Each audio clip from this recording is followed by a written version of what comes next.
Hi, I'm Zach Robinson. And I'm Destiny's Evil. And we're from Spark Y, Youth Action Labs. Today, we're going to teach you all about aquaponics. What is aquaponics? Well, here's a simple definition.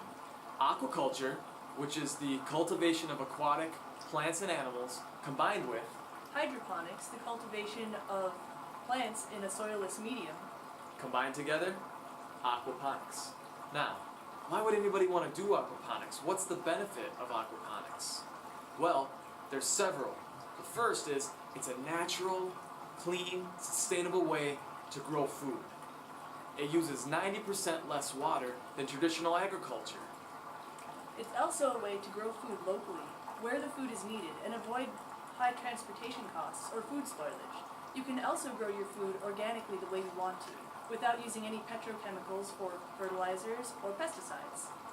So, stay tuned with us, and we're going to teach you all about aquaponics. Basically what we want to do is create the conditions for life to thrive. What type of life? Fish, plants, and bacteria. Now what I'm going to do is just show you the basic components of an aquaponics system, and that will make clear what the conditions are we need for life to thrive. Fish. They need water, and they need a tank to grow in. That's what this component is. Plants. They need a growing medium and a bedding to also grow in. What happens with the aquaponics system is the fish water, which has fish waste in it, is pumped up to the plant bedding.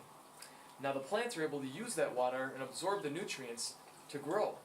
And then they clean the water for the fish, and the water will come out of a tubing back into the tank.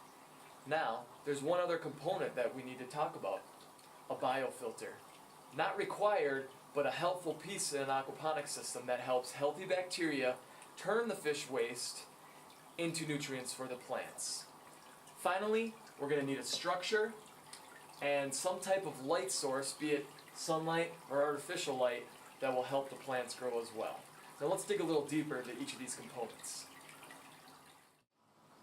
Tilapia, a beautiful fish, the most anciently known aquacultured fish by human civilization, and a very hardy fish. In fact, the hardiness is the reason we like to use tilapia for our aquaponics, because they can survive in varied water conditions. However, there are a few certain parameters we need to use to make sure our tilapia survive. First off, we want to keep the temperature warm. Tilapia like it at about 84 degrees. Second off, contrary to what you might think, fish do need oxygen. So we oxygenate the water so that they can get it through their gills.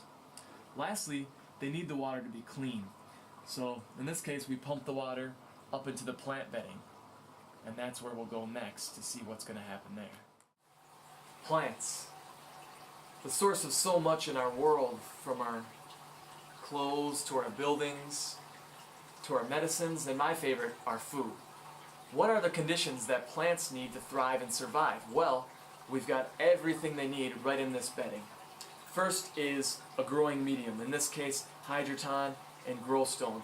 It'll provide a sturdy structure for the root system to grow of the plant. Second, water. But this isn't just any water. If you'll remember, this water comes from the fish tank, and it will provide most of the macro and micronutrients that the plants need to grow and thrive.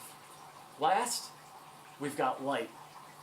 These plants are placed close to a window so they'll get natural sunlight, but they're also supplemented by artificial light from a metal halide in this case, or sometimes a high pressure sodium or LED light source. Finally, we want the water that passes through the bedding to be clean. This growing medium also provides a fertile habitat for the growth of bacteria that will help break down the fish waste that's being pumped up into the bedding and clean the water for the fish. Let's take a look next at the biofilter, another source, another component of aquaponics that also helps bacteria thrive and grow. When water is taken up from the aquarium, it first passes through the biofilter. This is where the majority of the nitrifying bacteria reside.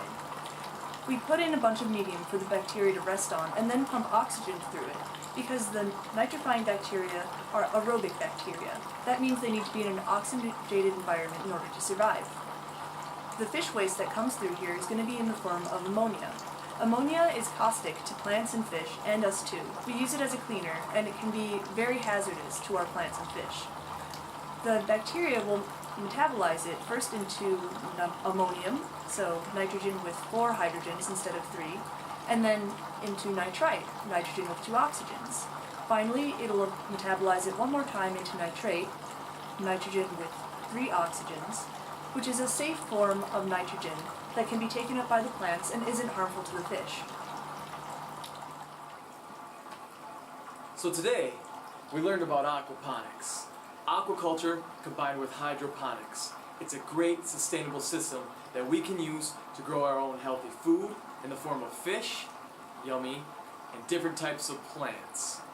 We can also use bacteria to turn fish waste into nutrients and keep our system healthy. Aquaponics can take a lot of different shapes, from simple flow-through systems to ebb and flow systems, outdoors or indoors, on rooftops or in basements. What does this mean? It means that your imagination is truly the limit to what aquaponics can do. Will you? Can you change the world with aquaponics? SparkY believes so. Stay tuned for more sustainability, education, and awesomeness brought to you by SparkY.